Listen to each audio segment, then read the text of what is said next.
High Plains Technology says it's time for school. Okay, we are not live this Wednesday morning, but here we are. I had some special guests. Usually, if Mr. Holt was in here, I'd talk about his hairdo and what the styling tips would be on that. But I harken back to that a little bit later. But I have two guests that I wanted to bring in more than anything. Our new state director, Brent Haken, and one of my favorite people in the world, Lee Denny. So thank you so much for joining me. Here we are. We're pre-recorded. And I wanted to introduce everybody to you because this is a big thing. And it's neat that we take for normal what we have out here in Northwest Oklahoma. But to be able to bring our new state director, been on the job. Oh, we're on week 4 now. Week four, people. And he's being shown by the ropes with everything than our former interim director, Lee Denny.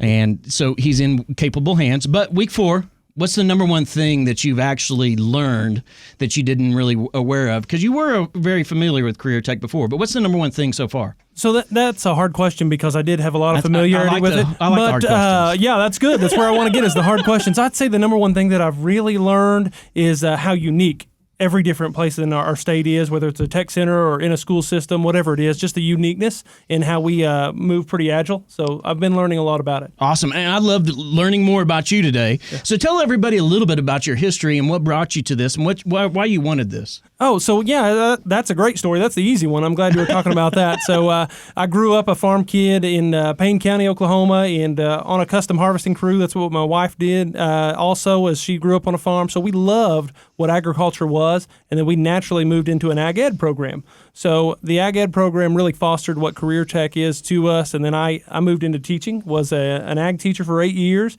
moved into administration after that, and have been in that role for another 8 years, and then got the opportunity to really come back to my passion, which is meeting people where they are and how can we train the workforce, what can we move forward. So that workforce development and that initiatives really brought me back to CareerTech. Awesome. It's amazing that you've only been on 4 weeks.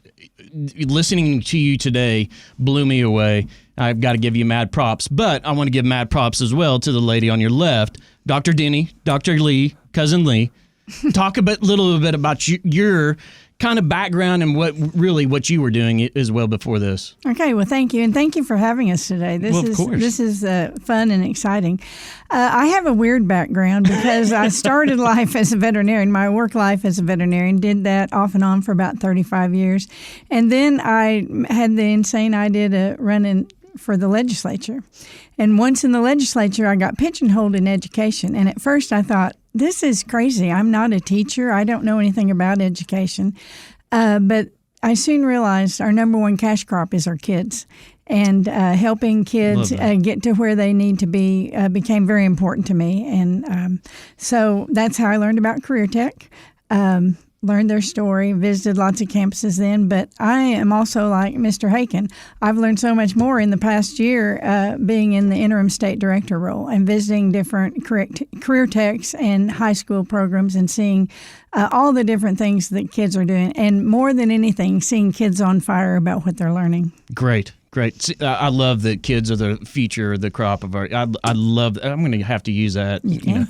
That's flattery, isn't it? You see why I've learned so much in the last 4 weeks? Because Lee's here. That's right. And Brent, tell us a little bit about the connection, because I don't think a lot of people even understand the connection with FFA. Mm-hmm. With, you were at Stillwater, went to Morrison, with that FFA and CareerTech as well. So really what we have to understand the whole delivery system of what CareerTech is, and that's a big elaborate story. We don't have time for all of it. But CareerTech was formed on what it means to put hands-on education. So that's really what it was formed for.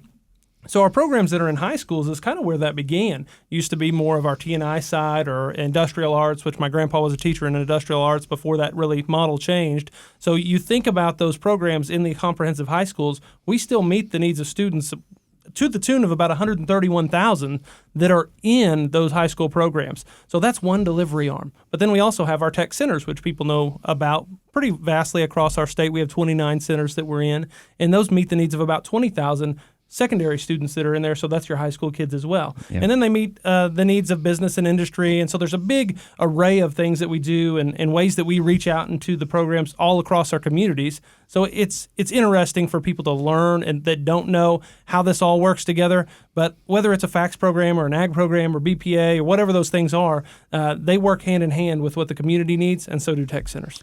A little known fact, you toured TAP, both of you toured TAP. That's where I actually took shop in industrial arts. And Coach Jones, who is now, I don't know if he was there today or not, he's a part-time, he's a part-time instructor. He was one of my instructors many years ago. I'm not going to go into details with that, but many years ago, it's amazing. And when Mr. Holt came to us with this idea, I'm like, this is something that is missing that we needed when you talk about hands-on driven. So what was the number one takeaway from TAP? Because I know this was your first time seeing this today. Yeah, so I was really impressed with the TAP program, and what was most impressive to me is it eliminates that guesswork that students have when they're coming into a program is, hey, I've seen it once, or I did a tour of whatever the tech center was, so I think I want this program. What it does is give them a touch of every piece that they have an opportunity to do. So that way they know right away, okay, when I'm a junior, this is the program that I want. I got a hands-on experience. I can take that with me. This is the career path that I want to go down. And that's what we're trying to do all across the state of Oklahoma, is find ways that students meet their interest levels earlier so that we know what path I want to go down. I mean, just probably like you guys and myself, I didn't know what was out there when I graduated high school. Had no idea what I was going to go do. So these experiences show them a little piece. It's a, what did they say today? Exploratory program on steroids. And I love that term. It's like,